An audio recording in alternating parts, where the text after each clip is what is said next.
Ich kann TQ eigentlich jedem empfehlen, der etwas Unkonventionelles oder nicht ganz Mainstream Technisches machen möchte. Zusätzlich schätze ich die hohe Kompetenz sowohl der Mitarbeiter als auch natürlich der Geschäftsführung, diese direkte Zusammenarbeit, die wir da haben.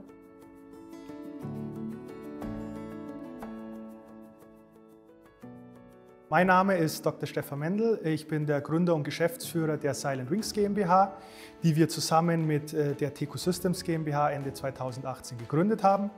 Und wir beschäftigen uns derzeit mit senkrecht startenden und landenden UAVs, also unbemannten Flugzeugen. Das Ziel bei Silent Wings ist, dass wir eben senkrecht startende und landende UAVs herstellen für verschiedenste Kundenanwendungen. Also vor allem jetzt im Bereich großer Infrastruktur sehen wir sehr viele Anwendungen. Das heißt vor allem Stromleitungen, Ölleitungen, Gasleitungen, um diese eben abzufliegen, also nicht nur für Wartung, sondern vor allem auch in Sachen Sicherheit.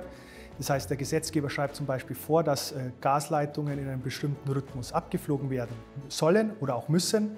Und derzeit wird das eben mit manntragenden Helikoptern ausgeführt. Wir wollen das eben mit den UAVs machen.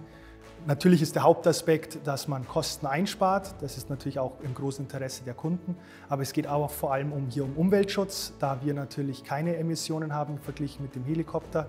Ich habe halt dann eben angefangen, dieses UAV erstmal in Eigenregie zu entwickeln. Das ging bis zu einem Punkt sehr gut, aber ab einem bestimmten Fortschritt haben wir dann eben zusätzliches Kapital benötigt, da das aus Eigenregie nicht mehr machbar war. Und da hatten wir eben das Glück, dass TQ sich dafür entschieden hat, mit uns gemeinsam dieses Projekt zu machen. Der Kontakt zu TQ Systems von mir kam über persönliche Kontakte zustande. Und im Nachhinein kann ich sagen, und auch zu dem Zeitpunkt war klar, dass das mir zumindest, dass das eine super Kooperation wird. Und es ist sogar am Ende noch besser, die Kooperation, als ich gedacht habe.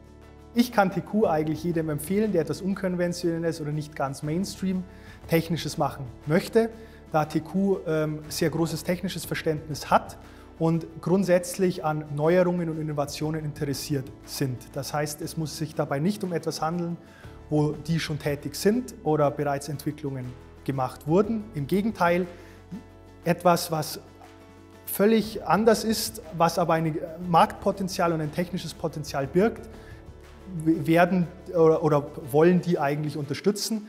Und bei mir ist es tatsächlich so, die wollten nicht nur an sich diese technische Idee unterstützen, habe ich das Gefühl gehabt, sondern die wollten einfach auch junge Startups oder junge Gründer unterstützen, da die, glaube ich, aus eigener Erfahrung wissen, wie schwierig eine Gründung von einem solchen Startup ist und deswegen da eben mithelfen wollen.